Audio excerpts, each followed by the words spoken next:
акча, байлык, бийликти жашоонун маңызы деп эсептесек, анда ал жашоону маңызсыз деп айтсак болот экен. Саламатсыздарбы? Бүгүнкү көрсөтүүбүздүн коногу Бүтүн Кыргызстан саясий партиясынын төрагасы, белгилүү саясатчы, коомдук ишмер Адахан Мадымаров мырза болмокчу. Саламатсызбы, Адахан мырза? Ассаламу алейкум. Биринчи кезекте шайлоону өткөзүп алганыңыз менен куттуктайм. Өткөрүш. Ооба. Биз как раз ушул жөнүндө сүйлөшөлү. Сиз, менимче, ушул шайлоого катышкан талапкерлердин жалгыз сиз шайлоо бүткөндөн кийин өзүңүздүн оюңузду айтып чыктыңыз да. Мен бул шайлоону тааныбайм деп. Эмне себептен? Мен аны көп эле жолу түшүндүргөндөй болдум. Эмне себептен экенин бул кээдер ойлошу мүмкүн да, жанагы көрсөткүч ушундай болуп калгандан кийин тааныбайт, ал бул дегендей сөздөр менен. Ал эми баягы тайыз ой жүгүрткөндөрдүн жыйынтыгы болот. Мен тааныбаганымдын тереңинде мындай бир башка сезимдер бар. Ал кайсы сезим? Сиз өзүңүз деле күбөсүз. Кыргыз жаранысыз. Биздин мамлекетте жашайсыз. Тууган уруктарыңыз бар, жора жолдошторуңуз бар, куда сөбөктөрүңүз бар. Алар деле айтып атты да. Не деген арам иштер болуп атканын. Айрыкча жанакы мамлекеттик кызматкерлер тарабынан, жогорку окуу жайлардын студенттери тарабынан эмнелер болуп аткандыгы. Бул жапайылык. Анан барып өзүнү тизмеден таппай калгандар. Тапкандары да барса кечирип койгула, силер добуш берип кетипсиңер, экинчи жолу келбегиле дегендер. Биздин 100 миңдеген жердештерибиздин убактылуу сыртта жүргөн, Россия, Казакстанда жүргөндөр, алардын добуш берүүгө укугунан ажыратылгандыгы.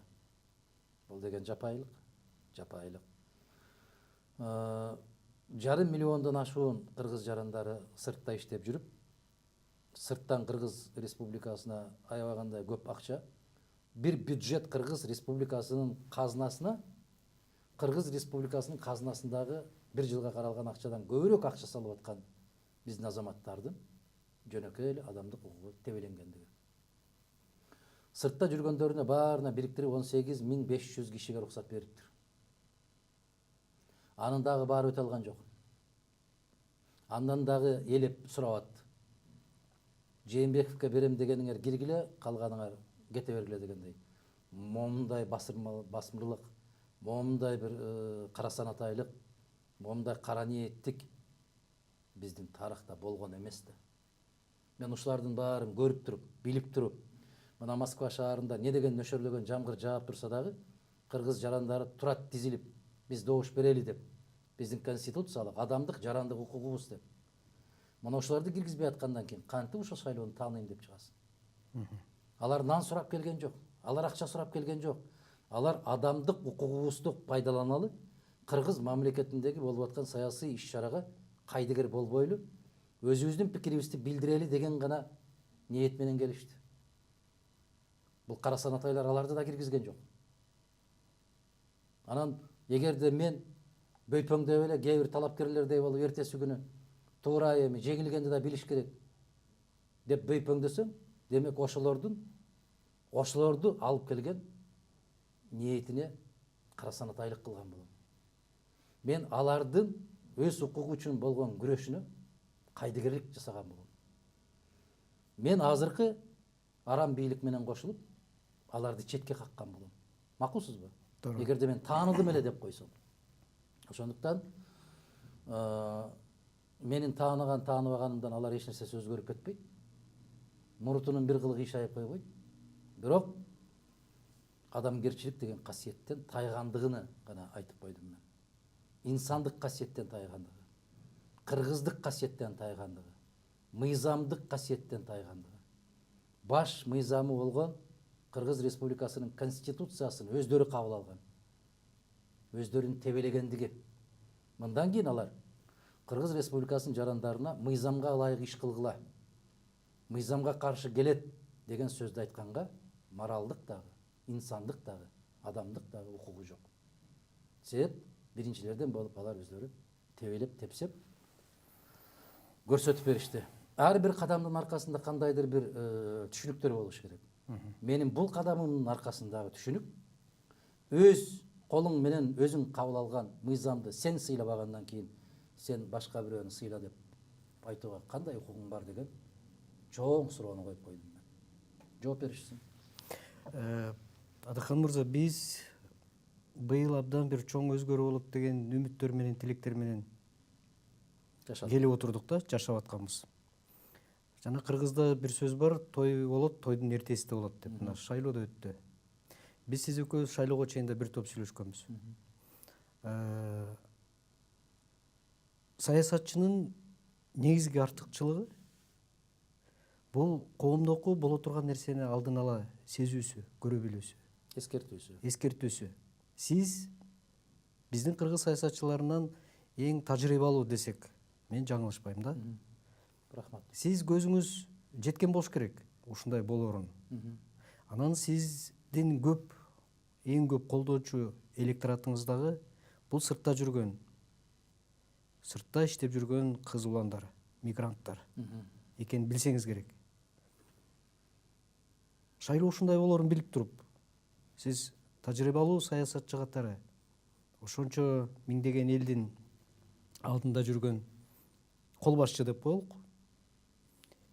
Ошондой адам катары сиз алдын ала бир аракеттер жасадыңызбы ошолордун добушун сактап калганга? Жасалып, булар эсиңиздерде болсо, биз 3 партия, Бүтүн Кыргызстан ар намыс Аалам партиясы шайлоо кодексине өзгөртүү түзөтүүлөрдү киргизүү жөнүндө мыйзамды өткөн жылы жазып сунуштадык.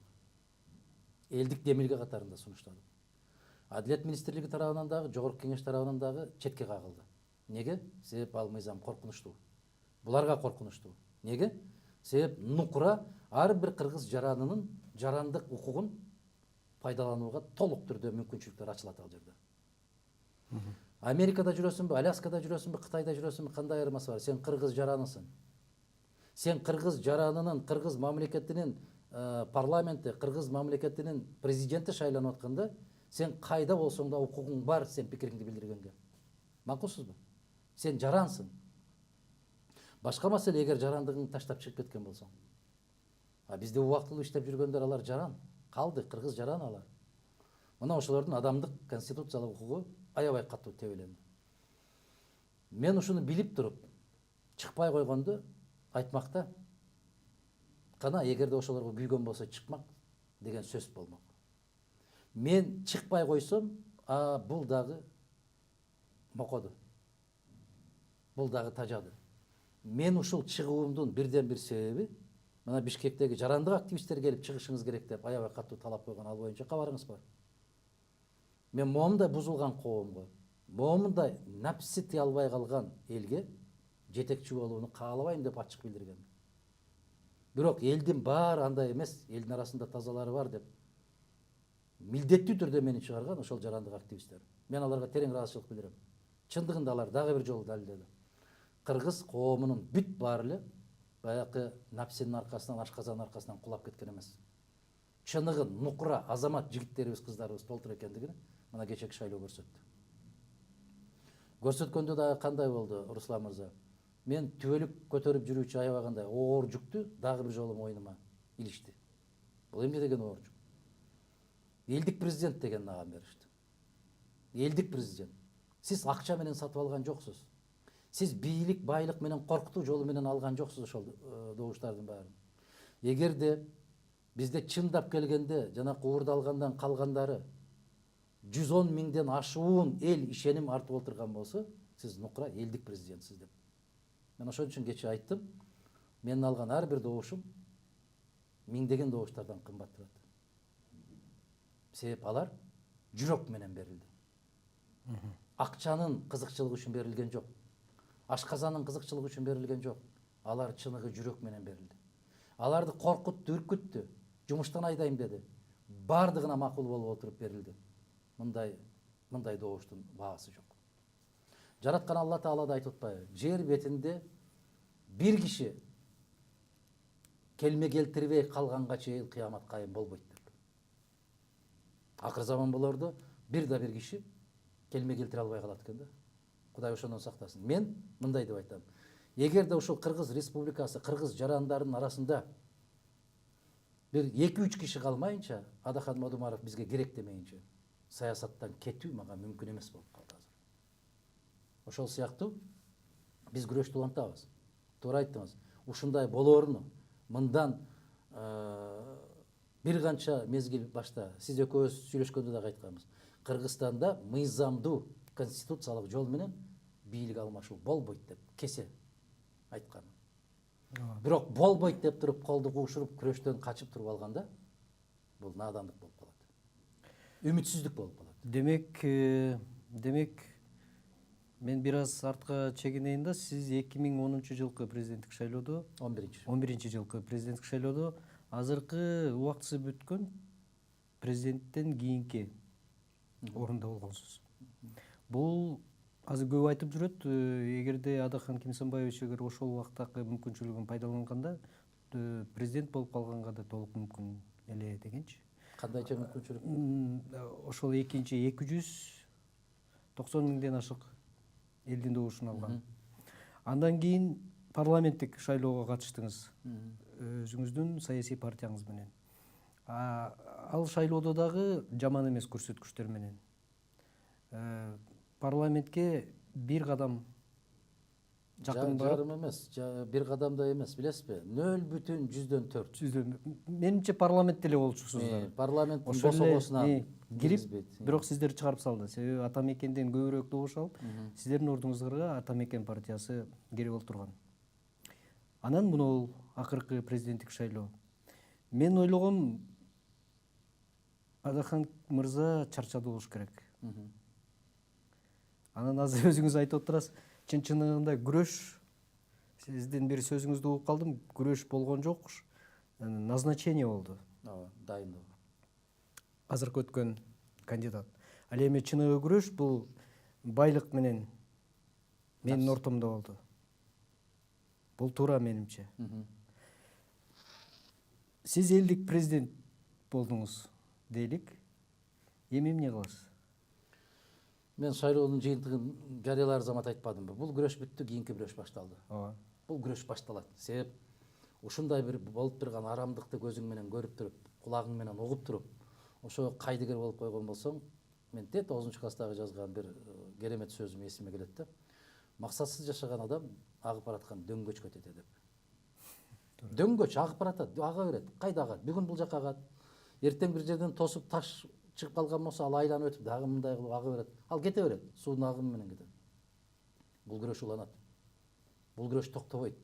Себеп жашоонун өзү арам менен адалдын, ак менен каранын, чындык менен жалгандын, адилеттик менен арамзанын ортосундагы тынымсыз болуп күрөш болуп турат. Мына күндүн жарымы да жарык, күндүн жарымы караңгы. Караңгы келет, артынан таң атат. Ар бир баткан күндүн артысында чыгуучу таң бар. Кудай кааласа ошол таңыбыз бар биздин. Андан үмүттү үзбөшүбүз керек биз. Анан элибиз жаман, элибиз саткын, элибиз акчага кетет, элибиз туруксуз, элибиз оома дей берсек, башка элди бизге бербейт.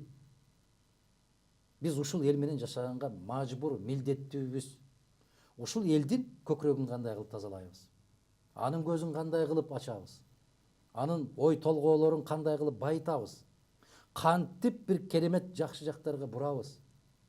Эгерде ушул өмүрүңдү ушул багыттабасаң, анда сен баягы мен айткан дөңгөчкө кетесиң да. Бул эмне үчүн жанакы чыныгы элдин азаматтары чыкпай атат бизден? Себеп алар ушундай болуп бир таштан ташка урулуп келип, бышып келип, кээде кулап, кээде ыйлап, кээде туруп, кээде күлүп, кээде ач калып, жана айтылгандай күндөр болду, жата калып кар жедим, күндөр болду, казы карта май жедим деген сыяктуу ар кандай учурларды басып өтүш керек. Мына ошондо анан болот кантип курчуду болуп курчуйт. Бизде жетекчиликтерге ошондой болгон азаматтарды көтөрө албай келатабыз. Мына мен өткөндө эле айттым, дагы бир жолу кайталап коеюн. Акаев дагы парашют менен түшүп калдым деди. Ал дагы күткөн эмес экен. Мамлекеттин жетекчиси болушун күткөн эмес экен. Түшүнө да кирген эмес.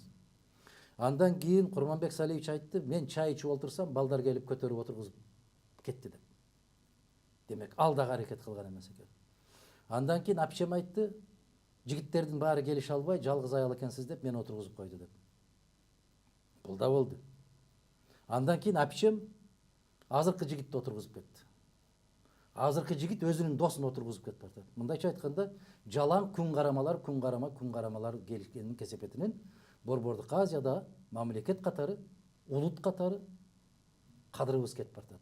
Себеп жалаң жана күнөс каранын астында өскөндөрдүн кесепети болуп атат. Алар лидер болгон эмес, боло да албайт. Мына азыркы шайланган киши жөнүндө айткан болсок, 27 жыл эгемен тарыхта не деген окуялар болду? 27 сөз айткан эмес бул. Бул эч бир маселе боюнча пикирин айткан эмес, эмнеге? Пикири жок. Пикири болгон да эмес. Бул да эртең айтат. Мен болбойм деп өзүм башында корктум эле, досум болосун дегенден эле болуп калдым деп. Бул эртең тарыхта айтыла турган сөз. Мен даяр эмес элем дейт. Бул киши дагы 10 жылдан кийин да даяр болбойт. Себеп мамлекетке жетекчи болом, бүтүндөй улуттун лидери болом деген кишиде жар жагынан, табиятынан жараткан берген бир касиет болуш керек. Же өзүндө дагы момундай бир кайдыгер эмес, дүйнө көз карашы, дүйнө таануу сезими терең, бай бир инсан керек. Биз жетесинде жокту жетелесең миң бекер дегендей, ушундайларды алдыбызга коюп алып, маңкурт болуп баратабыз биз. Биз түтөп баратабыз. Биз түгөп баратабыз. Суурулуп, чапкан кылычтай болуп турган азаматтарды четке сүрүп коюп атабыз. Ар кандай ыкмалар менен.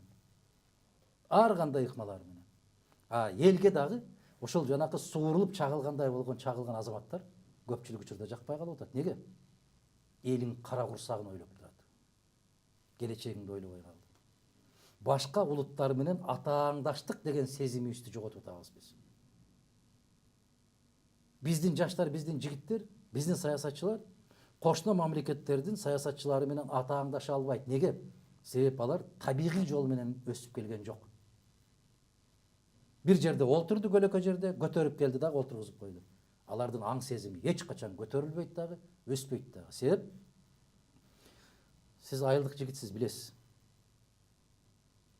Биринчи туулганда козу энесинин ооз сүтүнө тоюп эмбесе, жүдөмүш бир быжырайган бирдеме болуп калат. Алардан керемет мал болбойт. Мейли ал кулун болсун, мейли торпок болсун. Биздин жетекчиликтерге жалаң ошондойлор келип калып атат. Кичине кезинде мындай бир нерсеге бир көрбөгөн тоюп, же атасынын аркасы менен, же жездесинин аркасы менен, же аяш атасынын аркасы менен, же таекесинин аркасы менен Кудай уруп ушундайлар келип калып атат. Анан кантип анан улут алга кетет, кимге каранып түздөнөт, кимиси менен сыймыктанат, кимди айтабыз? Кана Жусуп Абдрахманов. Кайда биздин Исхак Разаков? Неге жалаң ушундай жер карамалар келип атат? Себеп акыл менен тандаганды коюп, кыргыз ашказан менен тандаганга өтүп алдык. А бул улутту жакшылыкка алып барбайт. Адакан мырза, сиз жана да айттым, саясатта сиз жаңы адам эмессиз. Көп нерсени билесиз.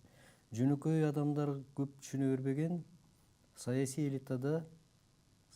элитанын дагы бийик чөйрөсүндөгү адамдардын ортосунда жазылбаган, айтылбаган мыйзамдар иштейт. Сөз.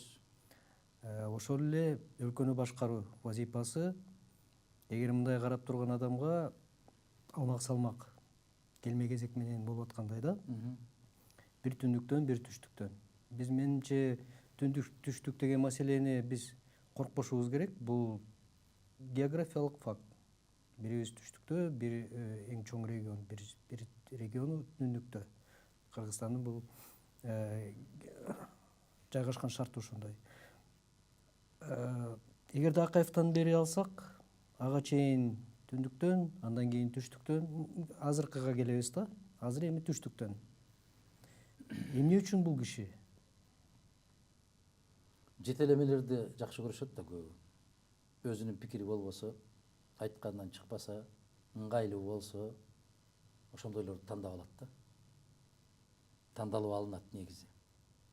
деги эле бийликке. Күчтүү кишилер гана күчтүү кишиге таянат. Алсыз кишиге таянат. Мына Акаевдин мезгилинде бир сөз айттым эле мен. Ал өзүнүн айланасында өзүнөн күчтүүрөөк, акылдуураак, маданияттуураак болуп жаркылдап турган кишини жакшы көрбөйт деп. Мен орусча айттым эле. Он терпеть не может вокруг себя ярких личностей деп. К сожалению, это так. Тилекке каршы ушундай.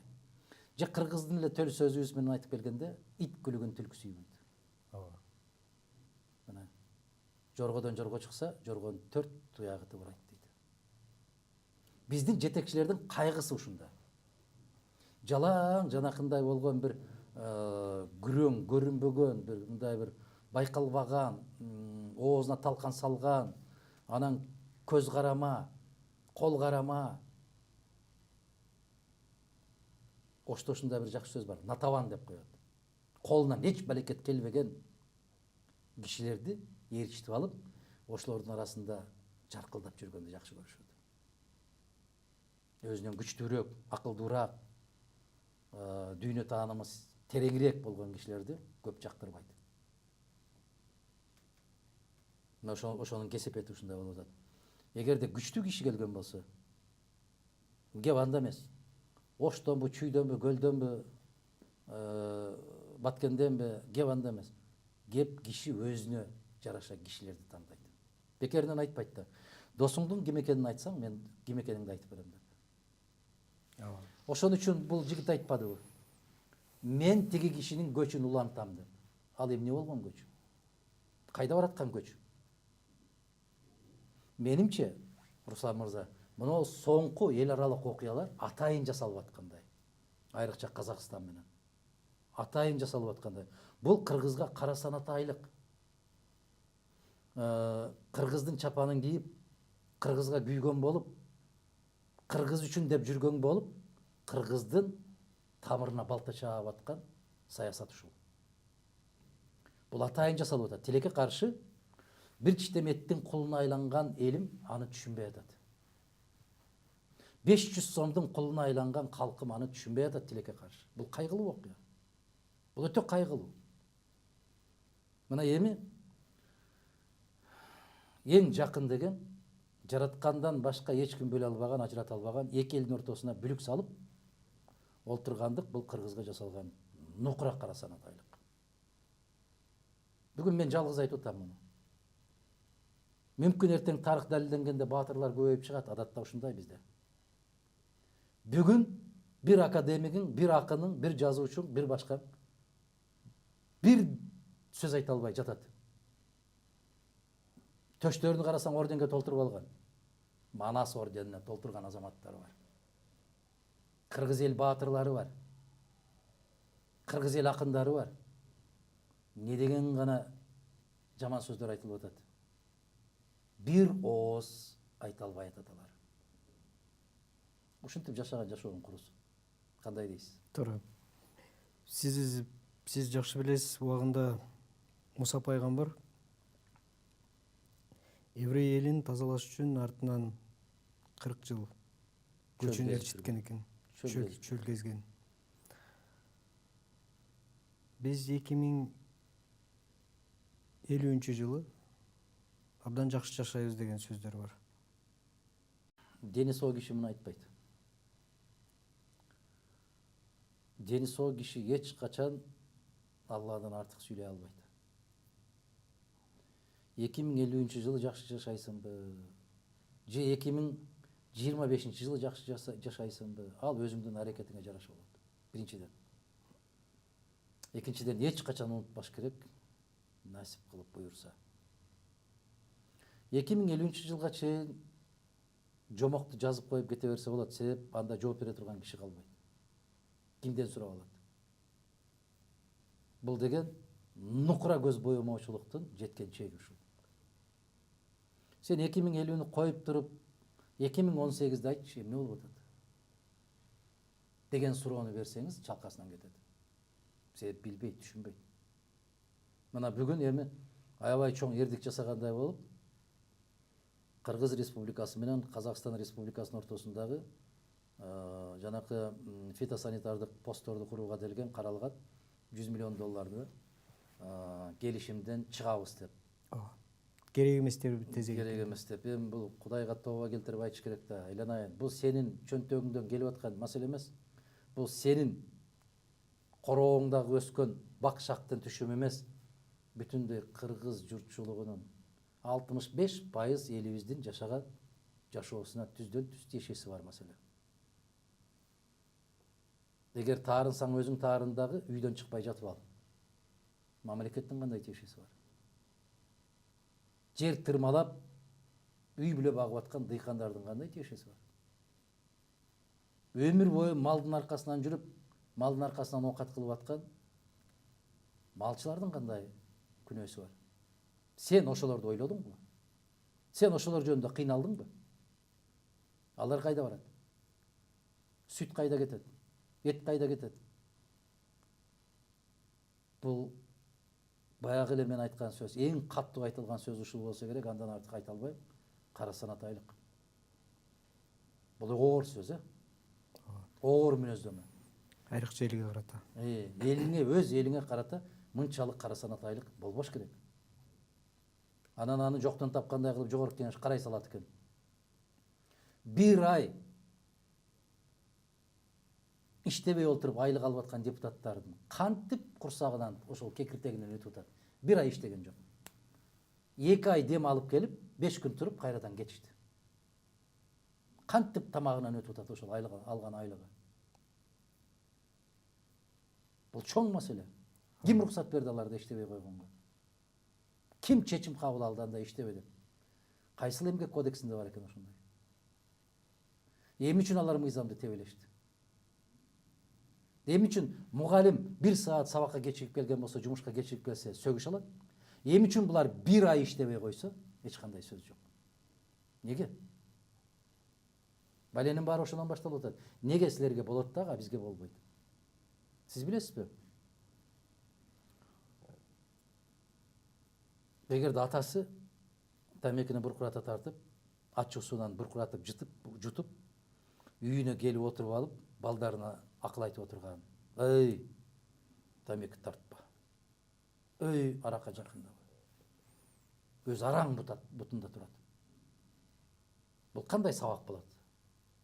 Кандай дейсиз? Кандай тарбия болот? Азыркы жогорку кеңештин иши ошол сыяктуу. Биз 1 ай иштебейбиз. Ар бирибиз өзүбүздүн жумушубузду жасап жүрө беребиз, бирок айлыкты бересин. Айлыкты бере бер бизге. Акча токтобосун. Акча токтобосун, биз иштебейбиз. А бирок башкалардан иштегин деп талап кылабыз. Бул кандай? Бул уят маселе. Ушуга көңүл бурбай атасыңар. Массалык маалымат каражаттары да көңүл бурбай атпаган. Эгерде маданияттуу, мыйзамдуу өлкөлөрдө, Европа өлкөлөрүндө ушундай болуп парламент иштебей койгон үчүн акча ала берген болсо, андай парламентти көчөгө чыгарып коймок башка элде. Ана Румынияда $10,000 азыраак жанагындай пара алгандар күн мурунтадан баягы жазасын аткарды деп чыгара берели деп чечим чыгарды эле. 1 миллион киши чыкты. Бизде миллиондорду жеп койгон кишилерди көкөлөтүп атат, колдоруна кармап алып. Көтөрүп жүрүшөт. Мына улуттун символу болуп атат алар. Биз жаман жашап атсак өзүбүздү гана күнөөлүүбүз биз. Биз өзүбүз ошого татыктуубуз. Мына бул шайлоо өттү. Мен мындай бир баягы эле 6 миллион кыргыздын катарында күттүм эле да. 2 өздөрүн тааныштыргандай аябай каттуу көкөлөтүп барып тааныштырышат го, 2 парламенттик фракциянын жетекчиси дешип. Ошол жетекчилерден күттүм эле мен. Биринчи күнү башталганда шайлоо кандай өттү? Кандай мыйзам бузуулар болду? Эмне үчүн ошолор болду? Эмне үчүн 100 миңдеген адамдарыбыз шайлоо укугунан ажыратылды? Эмне үчүн 10 миңдеген жарандарыбыз өздөрүн тизмеден таппай калды? Эми үчүн 10.000 деген кишилер добуш берүүгө келсе, кечирип койгула, силер добуш бергенсиңер деп аларды кайра кайтарды. Эми үчүн баягы элдердин баарын кой айдагандай кылып айдап, Сооронбай Жээнбеков менен жолугушасыңар деп алып келип, аларды камап коюп олтуруп атты. Эми үчүн мамлекеттик, областтык, райондук жетекчилер желтамандай болуп чуркап жүрүштү. Эми үчүн мамлекеттин жетекчиси конституцияга карабай бир кишиге үгүт насаат иштерин жүргүзүп жүрдү. Мен ойлогом ушул суроолор берилет, коюлат деп. Коюлмак турсун, ал баатырлардын өзлөрү жок. Чарчадык, Бул чатак болуп. чарчадык, эс алдык деп айтышпады, эс алалы деп атабыз деп. Эми 30 күндүк марафондон ушундай чарчай турган болсо, 6 жылдык президенттикке эмне үчүн барат мен? 30 күндүк ушундай иштен чарчаган болсо. Адахан мырза, бардык ар кандай жаман нерседен дагы жакшы нерсени көрүүгө болот да. Ар кандай жакшы нерседен дагы тескерисинче жаман нерсени көрүүгө болот. Биз шайлоону канчалык жаман өттү дейлик, кандай өткөндө эми Кудай өзү тараза, эл тараза, муну баары ар ким өзүнүн дареметине жараша кабыл алып сезип атат болуш керек. Бирок биз жакшы жагын издесек да, мен жакшы жагы кай жагында деп ойлонуп отуруп, ушул шайлоо көп адамдардын жүзүн ачты окшойт деп ойлоп атам да. Себеби биз шайлоого чейин, сиз деле байкадыңыз болуш керек, коом абдан бир кайнап аткан казан сыяктуу буркан шаркан түшүп аткан. Абдан көп оппозициялык кыймылдар, кандайдыр бир уюмдар, чогулуштар, төгөрөк столдор, төрт бурчтук столдор узунунан да туурасынан да жайнап атты эле. Жамбаштап жатып сүйлөшүүгө, туруп алып сүйлөшүлө. Жатып алып сүйлөшкөндөр да азыр болсо эч ким жок. Туура. Бул эмне? Бул деген оппозиция жок дегенби? Жок, бул туура эмес оппозиция беле бул. Бул мындай жасалма оппозиционерлер алар. Алар дайындалган оппозиционерлер да, дайындалат.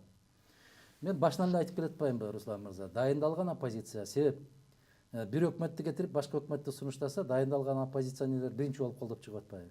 Анын эмнеси оппозиция?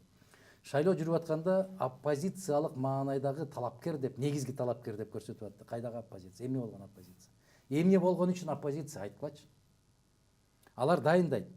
Сен оппозициянын ролун ойнойсуң, мен мындай ролду ойнойм. Анан экөөбүз барып туруп, анан элдин ушунчалык бир оюна сиңгенден кийин анан барып туруп экөөбүз жолубузду таап алабыз. Эми эл түшүнсө болот го дейм. Муну эми кайра айта берсең эле жаман көрүнөт экенсиң, бирок чындыгында ошол оюнду ойносо эл ушундай деп ишенип атпайбы? Андай эмес. Оппозиция ал ээлеген ордуңда эмес, оппозиция бул кайнаган жүрөгүңдө болот. Эмнеге макулсың, эмнеге макул эмессиң? Айт айланайын ошону. Жок, алар айта албайт. Аларга чек араны белгилеп койгон. Могул жерге чейин айтканыңа укук бар, мындан ашпа. Алар аша албайт. Алар баягы капастагы бир жаныбар да. Ошонун ичинде гана учканга уруксат. Ошонун ичинде чуркаганга уруксат.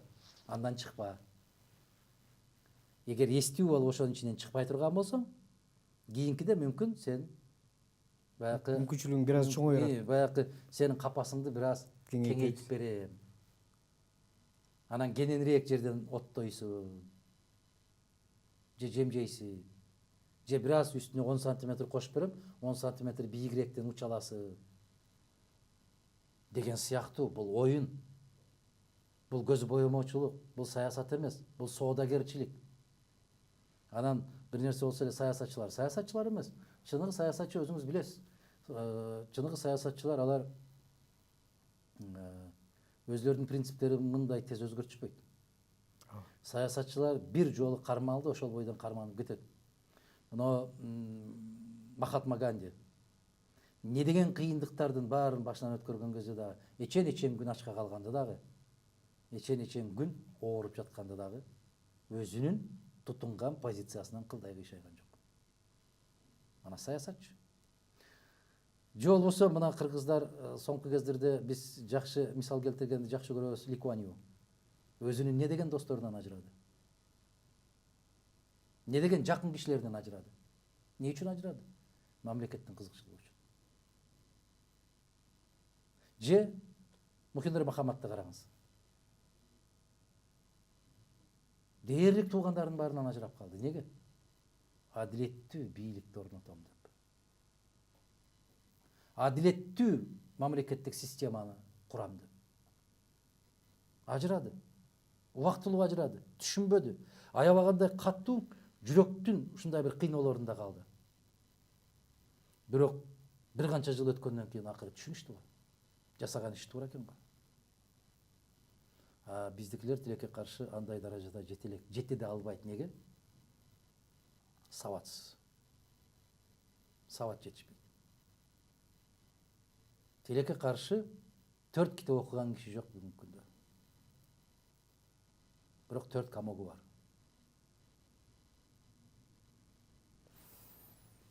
Биз сөзүбүздүн башында акча, бийлик, байлыкка байланган жашоо бул маңызсыз жашоо Туура. деп баштадык да. Ал эми акыркы шайлоо сиз айткандай байлык менен акылдын таймашуусу болду. Ушу үчүнчүсүн кошуп коебуз, Руслан мырза, мүмкүнчүлүк болгон болсо, напси деп айтты. Напси. Мына ушул үчүнчүсү. Бул аябагандай каттуу күч да. Бул напси күрөшү абдан жаман күрөш. Акылы менен сезип турат. Акылы менен сезип турат. Бараткан жолу туура эмес. Көптөгөн эркулдар, академиктер. Баягы кой ээрчигендей Жээнбековдун аркасынан ээрчип баратышпайбы? Бирөө жакшы эмне жасаптыр. Клип жасаптыр. Койлор кетип баратпайбы, жана курмандыкка чалына турган койлор көчөдө. Анан ошондой болуп, Манас проспекти менен ошол азаматтар келатат. Абдан жакшы салыштыруу болуптур. Мага жакты, бул гениальный. Сиз режиссер катары аны баалашыңыз керек. Мен да көрдүм. Керемет, керемет. Бул коом үчүн абдан трагедия. Мен ошону айткым келип атат. Аркасынан ээрчиген академиктерди карагыла, аттуу баштуубуз деген азаматтарды карагыла. Алар сурады алдында кетип бараткан кишиден кайда баратабыз деп. Же 5 жылдан кийин сурайбы кайда баратабыз деп. Менче сиз айтып аткан максатсыз жашоо деген. Мына ошол максатсыз жол. Максатсыз көч. Сурабайт алар. Кайда баратабыз? Эмнеге? Башка жол жокпу деген суроону бербейт да. Кете берет. Аларга бирөөнүн аркасы көрүнсө болду. Ошол жерге кымчылып алса, кете берет. Менимче бул сиз айткан салыштыруунун эң чоң трагедиясы ошол койлор керектүү убакта садагага чалып кетерин, курмандыкка чалынып кетерин билбегендиги. Ошолор ошого да ыраазы да. Алар ыраазы, бирок курмандыкка чалынганга чейин тиги Суусамырдын жайлоосунда керемет аба менен дем алып, керемет сууну ичип, ошолор суукта баягы үстүндө чатыры жок калып атат да, жаанда, кар аралаш жаан жаса да калып калып атат. Анан булар короодогу койлор да. Аларды карап олтуруп суктанат да, булардын териси кургак да. Булар корооду да, үстүндө чатыры бар да. Бирок алмадан чыккан, дарбыздан чыккан, коомдон чыккан калдыктарды алып барып таштап коет, ошого курсагы тойсо рахат да. Алар Суусамырда жайлоодо чуркап жүргөн койлордун рахатын сезбейт да. Себеп алар короодон чыккан эмес. Айырмасы ушунда. Туура. Бирок ошол талаада жайлоодо жүргөн койлорго караганда биз акылдуураакпыз дейт да. Себеп биз кожоюнга жакынбыз. Алар кожоюнду көрбөйт да. Булар күндө көрүп турат да, себеп 3 жолу келип, баягындай калдыктарды берип, анан кээде жана суу берип коюп кетет, ошонусуна куштар да булар. Негизи багылган койлор көбүрөөк курмандыкка чалынат. Мен ошол пикирди айтайын деп атканымда, бирок кайда баратканын билбейт да буларчы. Курмандыкка чалынып аткан мезгилде короодон бирөөсүн сүйрөп чыгып курмандыкка чаласың, калгандары жалдырап карап тура берет. Мага тийбей калды кезек дейт, кийинки жылга чейин аманмын дейт да. Кудайга шүгүр дейт. Эми элибиз кечирсин, менимче туура эле түшүнүшөт болуш керек. Биз элди койго салыштыралы деген ой жок. Болгону кээ бир коомдун кылык жоруктарын айласыздан ушинтип айтканга туура келет да. Эми мейли көчтү улантабыз деп атышып бийликке келишти окшойт. Эми көч кайда барат? Биз көч бир жерге барып бир максат болуш керек да. Аны Жээнбековден сураш керек. мен ошол суроону берейин дедим эле да, кайда бара турган көч, бул эмне боло турган, себеп пландарыңыз кандай десе эле тиги кишинин жолун улантам деп коюп атпайбы? Эмне жүктөнгөн көч? Бул Баракелде. опиум алып баратабы? Баракелде. Дары алып баратабы? Мен жанакы теле таймашта ушуларды сурайын дедим эле да. Келген жок да. Келбейт да.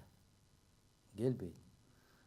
Эмне болуп аткан көч? Эгерде бул көч ушул кыргыз казак мамилесин ушундай кырдаалга алып бара турган көч болсо мен каршымын.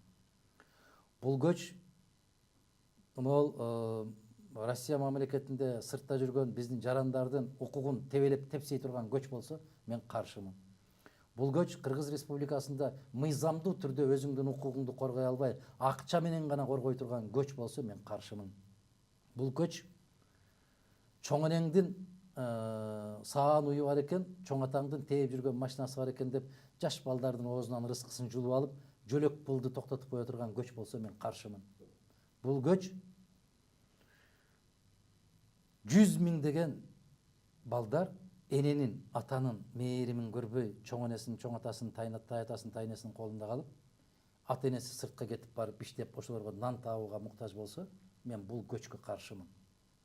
Бул көч эл аралык мамилелерди жашыруун түрдө ич ара чече турган болсо, мына чех компаниясына окшотуп, же болбосо мына кыргыз өзбек чек арасы кандай болуп чечилди бир Кудай билет. Бир Кудай өзү билет. Эртең бүрсү күнү чыгат. Мен буга каршымын. Бул көч кыргыз баалуулуктардын баарын четке кагып, бир кишинин колун карап кала турган көч болсо мен буга каршымын. Бул көч, мен дагы бир жолу баса белгилеп айтайын. Кече мына бүтүндөй өрөөндүн эли боюнча не деген сөздөр гана айтылбады.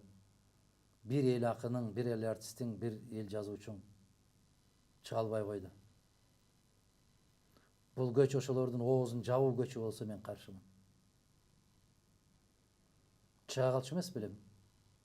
Чыга калчу эмес белең? Бир жерден эле сөздөн кичине эле кыйшык айтылып кеткен болсо чыга калчу эр эмес белең? Кайдасың азыр ошол эрлер? Манастын урпактарыбыз деп кайдабыз биз? Эмнеге чыга албай атабыз? Не болду? Бул коркунучтуу көч. Жерлердеги өткөн шайлоолорду көрдүңөр. Каракчылык ыкмалары менен өткөрүлгөн шайлоо болду. Мен каршымын. Ошондуктан мындан кийинки кадамдарыңыз дегенде мен айттым. Мен макул эмесмин. Же болбосо мен каршымын деген бир бүткүл улуттук бир кыймыл жаралышы керек. Жаралбай турган болсо, ошол кыймылды түптөй ала турган эр азамат жигиттерибиз, кыздарыбыз калбай турган болсо, анда улуттун бүткөнү. Анда улуттун бүткөнү. Маңдайга жазылган ушул экенде дагы, баягы короого кирип ал дагы отура бер. Кезегиңди күтүп отура бер. Ошондуктан жанагы 30-жылдары пайда болгон бир керемет саптар бүгүнкү күнгө да алып келет да. Душман деп мени саткандар калаар. Дубалга кадап аткандар калаар. Ойлган көрдүн түбүндө бир күн элиме жетпей ойлорум калаар. Мына ошолор дагы оюн элге жеткире албай кетти. Душман деп алып, дубалга такап алып, кадап алып атты. Аны ким атты? Сталин аларды түшүндө да көргөн эмес. Тааныган да эмес, билген да эмес. Аны жанындагы чогуу жүргөн кыргыз атка минип эле атты. Бүгүн ошол заман кайталанып келатат.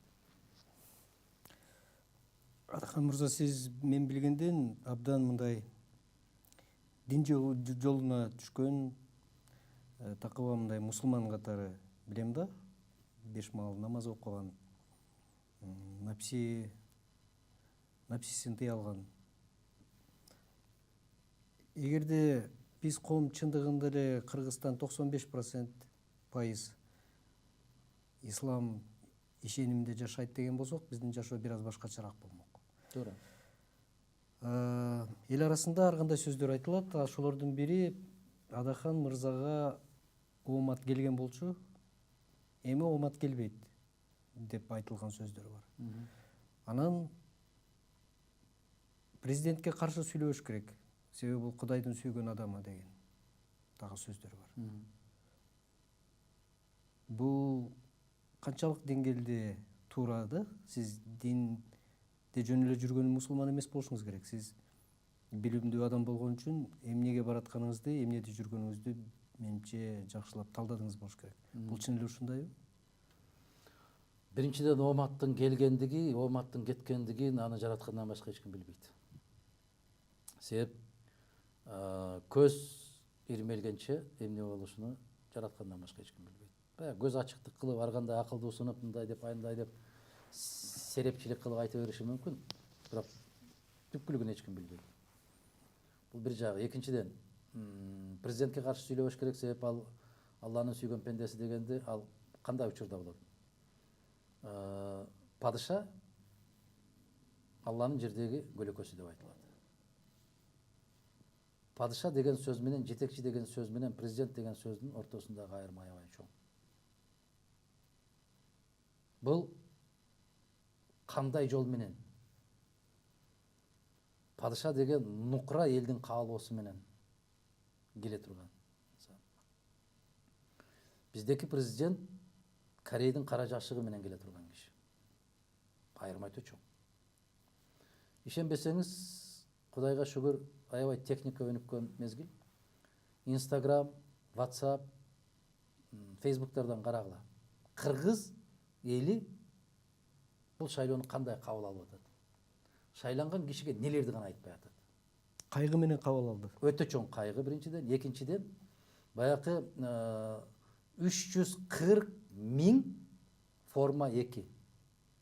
Бул расмий түрдө 340 000 добушту биз чөнтөгүбүзгө салып алдык деген сөз. Тең жарымын уже камсыздоо. Камсыздык кылып койдук биз. Биз ал жактан кепилдик бар деген сөз бул. Туура. Бул арамдык. Бул арам. Курандын 4-сүрөсү, Анам сүрөсү деп коет. Толугу менен ушул шайлоого багытталган жагдайлары бар. Бул аманат. Менин, сиздин добушка болгон укугубуз бул аманат. Жараткандан берген аманат. Ошол мүмкүнчүлүктү берип атат. Эгерде сиз ошол добушуңузду өзүңүз каалагандай кылып салдыңыз, ошол каалагандай кылып салган добушуңузду кыйшаюусуз өзгөртпөстөн көтөрүп алып жарыяласа, бул башка маселе. А эгерде бурмалап туруп, сиздин добушуңузду, менин добушумду, кошуна башка жора жолдоштордун добушун баарын булар жок, булар бул жака кетиптир деп туруп алдап келген болгон болсо, бул харам. Арам жол менен төбөңө чыгып алган киши менен күрөшүшүңө милдеттүүсүн. Себеп бул арамдык. Бул аманатка кыянаттык жасашты. Бул өтө чоң кыянаттык. Бул кечирилгүс күнөөлөрдүн бирөөүнө кирет, кыянаттык, аманатка кыянат. Туура. Ошондуктан баягы сиздин айткан сөзүңүздөн президентке каршы сүйлөбөш керек деген. Эгерде түз жол менен келген болсо, таза жол менен келген болсо, арам аралашпаган болсо, айткан сөзүңүзгө 100%. А эгер кыянаттык менен, кара мүртөздүк менен, кара ниеттик менен, кара санатайлык менен келген болсо, биз тескерисинче күрөшүүгө милдеттүүбүз. Ошондуктан жанагы ким өзүнүн каалаган жагына карап түшүндүрүп жоруп ала турган конституция эмес, бул толкование конституции дегендей, или толкование законов дегендей кылып, конституцияны талкуулап тыянак чыгардык дегендей. Бул деген өзгөрүүсүз 1400 жылдан бери келаткан кыйшаюусуз мыйзамдар ушундай. Кыянаттыкты көрүп турган болсоң, аны менен күрөшүшүң керек. Туура. Анан үстүнө дагы бир сөз бар. Эгерде падыша Кудайдын жердеги көлөкөсү болсо, ошол падыша Кудай сыяктуу эле айкөлдүктү, кечиримдүүлүктү, баардыгына теңдикти камсыз кыла алыш керек да, эч кур дегенде. Сиз билесизби, падышалардын ичинен дайым адам баласы, айрыкча мусулман баласы тилегенде адилеттүүлүк жагынан Умар разияллаху анхудай деп айтышат. Умар разияллаху анху падыша катарында, дүйнөдөгү эң бай мамлекеттин падышасы катарында бир чырак менен кечинде иштеп отурганда, Анан бир киши келип калганда, өзүнүн арызын айтып атканда, отуруңуз деп, кечирип коебуз деп туруп, берки чыракты өчүрүп, анан башка чыракты күйгүзүп алып, шам май да, май шам. Ошол май шамды күйгүзүп алып, анын ишин карап атса, тиги сурап атпайбы? Мусулмандардын падышасы. Неге күйүп турган май шамды өчүрдүңүз дагы, башка май шамды күйгүзүп, мен маселемди карап атабыз десе, бул мамлекеттик ишти карай турган май шам. А бул менин жеке өзүмдүн каражатымдан алган май шам. Мен жеке маселемди мамлекеттин май шамын колдонбошум керек деп. Байкадыңызбы? Байкадыңызбы? Бул не деген бүгүнкү кыргыз коомуна жапайы көрүнүш. Кеп май шам жөнүндө кетип атат. Ошондо дагы ушул мамлекеттин эсебинен пайдаланбайын, мамлекеттин кыянаттык кылбайын деп атат. Элдин ырыскысын жебейин. Элдин ырыскысын өзүмдүн жеке маселемди карап атканда ушуну жебейин деп атат. Бул не деген керемет? Бул не деген түшүнүк? Муну баягы Саид Нурсинин 2 томдугун, айрыкча жанагы Каттар деген чыгармалар жыйнагын окуган киши гана түшүнбөсө, азыр мен айткан сөздү түшүнбөдү. Туура. Анан башында айттыңыз сиз. Мусулман жолунда баратабыз, эгерде ушуга тутунган болсок, биздин жашоо башкача болмок дейсиз. Керемет сөз. Укмуш сөз. Мен эл менен жолукканда айттым. Айт намаздарда биздин аянтка киши батпай кетет. 100 миңден ашык киши, айрыкча жаштар. Мечитке батпайт. Мечиттерге батпайт. Жума намаздарда батпайт. Карасаңыз, жума намаздарда олтургандардын орточо жаштары 17 менен 25-тин ортосунда көп. Аксакалдар барбайт. Алар башка жака барышат. Биздин келечеги ушул жигиттер деп ойлойм. Ошол жерде отурган азаматтар. Анан экинчи жагы бар да, ошол бир нерсени түшүнүүнүн Руслан мырза 4 баскычы бар экен. Өткөндө экөөбүз сөз кылдык беле ошол 4 баскыч боюнча, же башка жерде сөз кылдым беле. Айтканыңды түшүнүш керек экен. Мына биринчи угуш керек экен, укканды үйрөнүш керек. Экөөбүз сүйлөшүп турбуз. Сиз айтып аткан маселе бул. Угат, билет, түшүнөт, ошого амал кылбайт.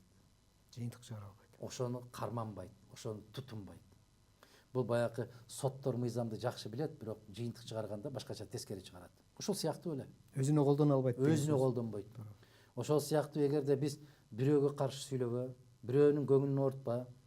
Мына мечитте эле жума намаздарда олтурабыз дагы, кээ бир молдолор, кээ бир имамдар өздөрү кечигип келет дагы, аябай мындай бир ошол жума намазга сый мамилени аябай түшүрүп жиберет да. Анан бир 5 мүнөт калганда анан чуркашып келип калат, бир өтө маанилүү бир мамлекеттик жыйындан келеткандай болуп. Анан шашып ушу бирденени айтат да кетет. Ошондо кээде жакшы сөздөр болуп калганда, жума кутбаларында угуп отуруп, көзүңдөн жаш чыкканга чейин барат. Бирок чыгып эле кайра машиналар менен чыгып атканда баягы кейпибизди кийебиз. Туура. Бири-бирибизге жол бошотпойбуз, терезени түшүрүп алып кыйкырып атабыз, сөгүп атабыз. Жана эле 5 мүнөт башта айтылды эле. Эгерде сен жаныңдагы турган кишиге сен өзүңө каалаган жакшылыкты каалабасаң, сенин ыйманың толук эмес деп. Туура. А эгер ыйманың толук болбосо, окуган намазың кабыл болбойт деп. Анда биздин окуган намаздар кайда кетти? Демек баары Чыгып эле тебишип аткан болсо. жасалма. Демократиябызда жасалма, сулуулугубузда жасалма, ишенимибизде жасалма. Көз көрүнө, эми өзүңүз козгоп калдыңыз ушул теманы. Биз тилекке каршы ушул намазды, исламды саясатка көбүрөөк аралаштырып жибергенге аракет кылып атабыз да, тилекке каршы соңку кездерде. Мына Жээнбеков дагы соңку кездерде 2 жолкусун жиберди, намаз окуп аткан жерин. Биринчиден, мечитте баш кийимсиз намаз окулбайт. Жолдош Жээнбеков. Эми ал киши демократиялык. Экинчиден, демократиялык болобу, башка болобу? Экинчиден, камера как маңдайыңда туруп тартып атыптыр. Намаз окуп аткан кишинин алдында киши турбайт.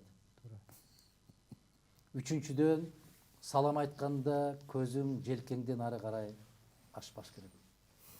Айланып тегеренип саякат жасап аткандай болуп отурбаш керек. мына ушундай көрүнүштөр кээде ушул исламга болгон, намазга болгон мамилени тайыздатып, арзандатып жиберип атат тилекке каршы. Бир аз убактыбыз калды окшойт, Дадыхан мырза. Сиз, менимче, бул күрөш сиз үчүн жеңиш менен аяктады деп ойлойм да, себеби сиз өзүңүздүн баркыңызды бир аз сынап көрдүңүз окшойт. Менимче, татыктуу багыңызды алдыңыз окшойт да, ушул атаандаштардын арасынан акча да коротпой, үгүт саясатын да жүргүзбөй туруп, элдик президент деген наамды алган, бул чоң сыймок. Элдик президент эмне кылат? Анан бул шайлоодон көпчүлүгү күтүп аткан, бирок күткөндөй жыйынтык албаган, ындан өчүп турган эл үчүн эмне деп айтасыз? Бир 2-3 минуттун тегерегине батырып оюңузду айтсаңыз. Рахмат. Мен биринчиден баш ийип таазим кылам. Таазим кылам, мен дайым айтып келем. Менин бул өмүрдөн кутулгус 3 карызым бар. Аябагандай кутулгус 3 карызым бар. Бул биринчи карызым жараткан Алланын алдындагы карызым. Экинчи карызым атам менен энемдин алдындагы карызым. Үчүнчү карызым ушул мага үмүт артып, мага ушундай жүк жүктөп, ушул киши келсе ушундай болмок эле деп олтурган менин калдайган кыргыз калкымдын алдындагы кутулгус карыздарым ушул. Мен жараткандан тилегеним дагы, сураганым дагы ушул. Мен байлык, бийлик сурабайм. Мен банктагы акча сурабайм. Мен эч нерсе сурабайм. Менин сураганым гана мына ушул карыздарымдан адилеттүү кутулууну насип кыл деп сурайм. Мен ошол карыздардан кутулгум келет.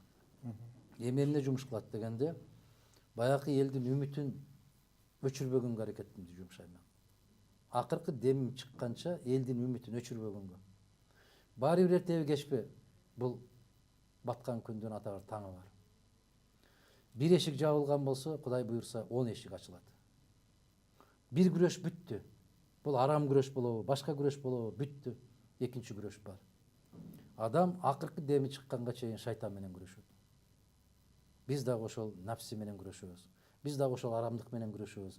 Биз дагы ушул болуп аткан терс көрүнүштөр менен күрөшөбүз.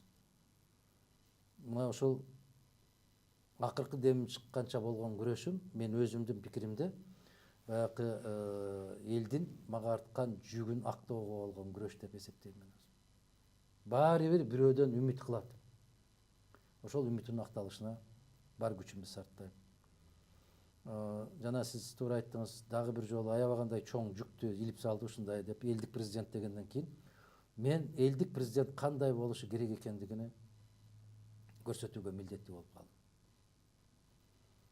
Экинчиден дагы бир жолу айрыкча ушул Россия Федерациясында, Казакстанда, чет мамлекетте жүрүп, кыйналып жүрүп аракет кылгандарга баш ийип таазим кылам. Ишениңиздер, үмүтүңүздөрдү эч качан өчүрбөңүздөр. Бизде Кудай буйрса ушундай күндөр келет. Кайрадан жазда келген карлыгачтай болуп, кайрылып касиеттүү кыргыз жерине келесиздер. Алла ошого чейин сиздердин алты саныңыздарды аман койсун, ден соолугуңуздарды бекем койсун. Эң өкүнүчтүүсү ушу ата энеңиздердин жашы өтүп баратат. Балдарыңыздар ата энесинин мээримин көрбөй өсүп баратат. Ушунусу гана өкүнүчтүү. Өмүр өтүп баратат, өкүнүчтүү. Бирок баары жараткандын жазганындай болот. Кудай буйрса жакшылыктан үмүт үзбөйбүз. Биздин жакшылык күнүбүз алдыда. Сизге күч кубат. Баарыбызга бирге болсун. Убактыңызды бөлүп келгениңиз үчүн чоң рахмат. Ийгилик.